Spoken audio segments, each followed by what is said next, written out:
Future gods and goddesses, welcome back to the channel. I'm Uncle Makara, and today we're talking all about ego death and channeling. And I found this to be a very, very important topic for a lot of people, because if you are a channeler, or if you're stepping into channeling, you gotta know a few of these things. I didn't know this when I started on my journey, and I had to learn it the hard way, but I'm sure a lot of you will find benefit from these teachings, and hopefully you can use this in your own practice in some way. Now, I want to start off with a very scientific definition of channeling, which is very broad, and it's by Helen Wabe. She is the Director of Research at the Institute of Noetic Sciences. I think each and every one of us can learn how to do this. It is something that we are naturally born with. I think as children, we naturally channel. We are in a theta state of existence. We're in this absorption mode. But let's get into the definition. Channeling is the process of accessing information and energy. Okay, information and energy that can appear expressive, but also receptive. This is a very powerful crystallization of what channeling really is. So maybe you call it a premonition, maybe you call it a hunch or a gut feeling or intuition, or some people say, oh, it's daydreaming. Some people say, oh, it's goosebumps. We all have our own words for this, okay? Oh, the spidey senses are kicking in. There's no one right way for channeling. You have to figure out your noetic signature.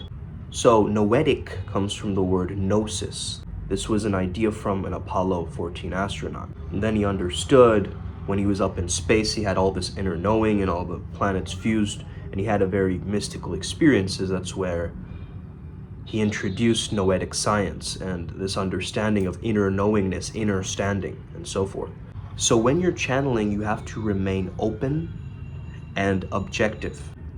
I try my best not to be an editor, not to let my own ideas and dogmas and conditioning and programming come out in this channeling. Sometimes this can come in with, contaminated energies with certain hostile beings, sometimes toxic positivity from certain pretend light beings and so forth. You want to take away this question of what reward am I getting from this? Once you remove that personal gain aspect, you will start to comprehend and resonate with information that's not of a negative nature. And even if it is, you can distance yourself from it. You can look at it objectively, not subjectively. We all have access to the Akashic records through our subconscious minds.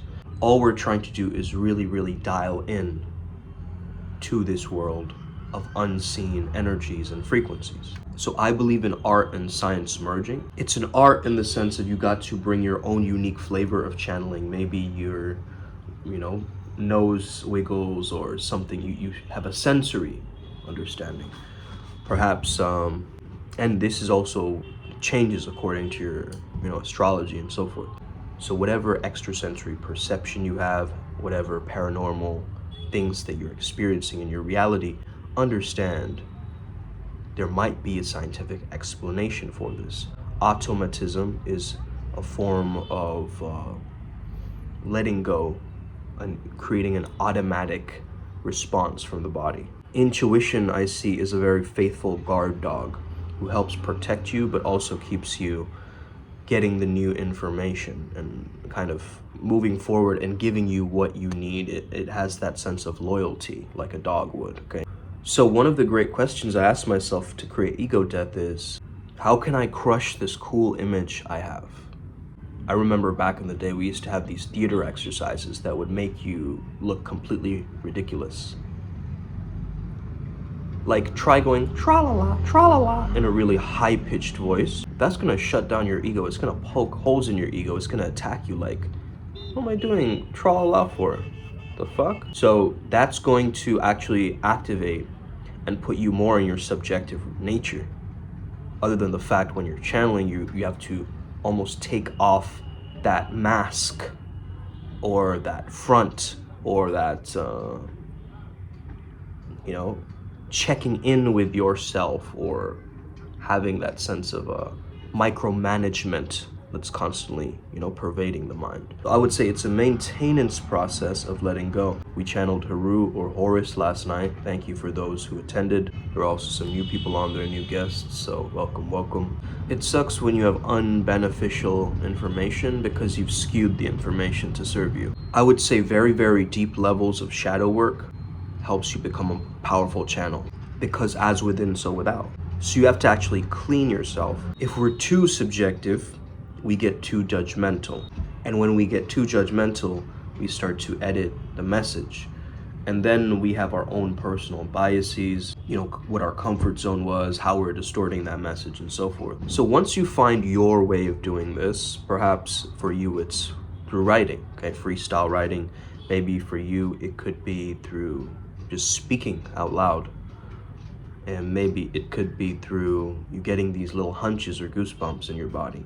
Maybe it could be like you're watching a movie and it's almost like you're watching your past life, or you feel this deja vu, or you feel this weird sense of energy suddenly rise in your chest as you're watching this.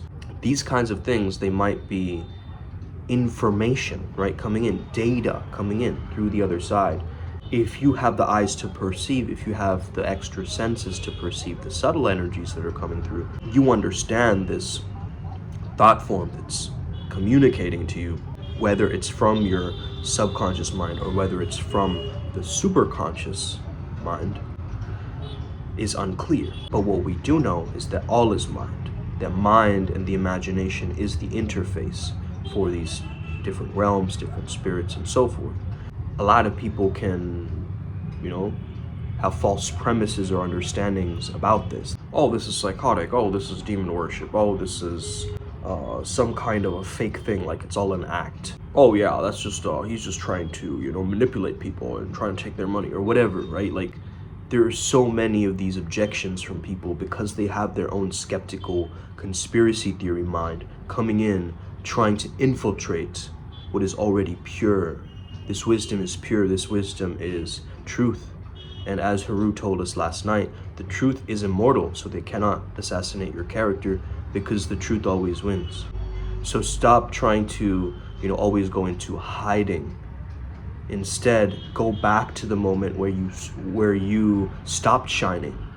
Go back to the moment where you stopped being like that. Maybe it was in school, maybe wherever it was, and release those old memories, release that trapped energy within you so that you can clean and purify yourself, so that when you are channeling, it's very clean, it's very pure. You have the deity in mind and in heart, and you bring it down and you access the deep reservoir of wisdom is going to come through. And I say wisdom instead of knowledge because wisdom is applied knowledge. So in the moment you're applying it by letting go. You're in action with it, even though it is not your information, and I don't take any credit for the information that I'm getting.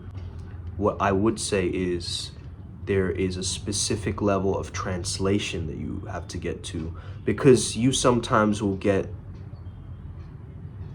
different visions or maybe different sounds, or many times it's just this abstract blob of experience that you have to then comprehend using your logical mind and so forth. But once I look at it most objectively and I'm like, okay, let's say that the deity is like, the flower is ripe at noon, okay? Let's say that is what it's trying to say. Now, if you come in and you're like, yeah, at noon the flower sometimes ripens, okay? Again, the syntax is not so important, but what I would say is the main message, the main understanding of the message has got to be demonstrated. The main concept of the message is a transmission, okay? So it's almost like tuning into a radio frequency and then you're just listening to the radio come through. You're not trying to force the radio to be a specific kind of performance. This is presence over performance. It's a great example of that. So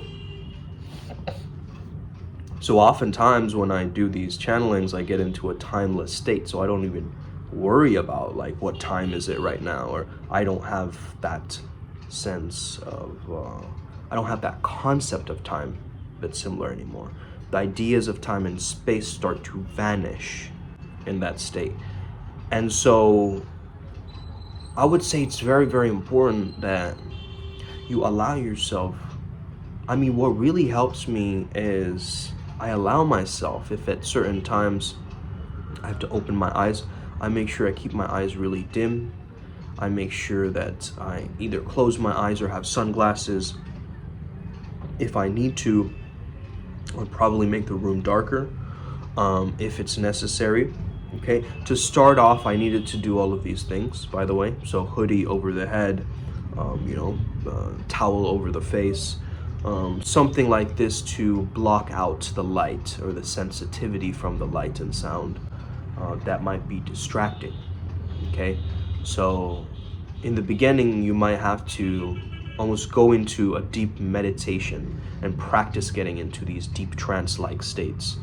And then eventually you can access these trance states and induce them quite easily in yourself. That's when you gain a better level of mastery. We can help you through our mystery school, so primalsutramysteryschool.com. If you are interested in that, let us know. Today's the 7th, so it's a spiritual day. Take rest. Have an amazing day today. May the flow be with you and stay legendary. Let's get it today, Upward Spiral Gang. May the flow be with you. May we never be the same again. Speak soon.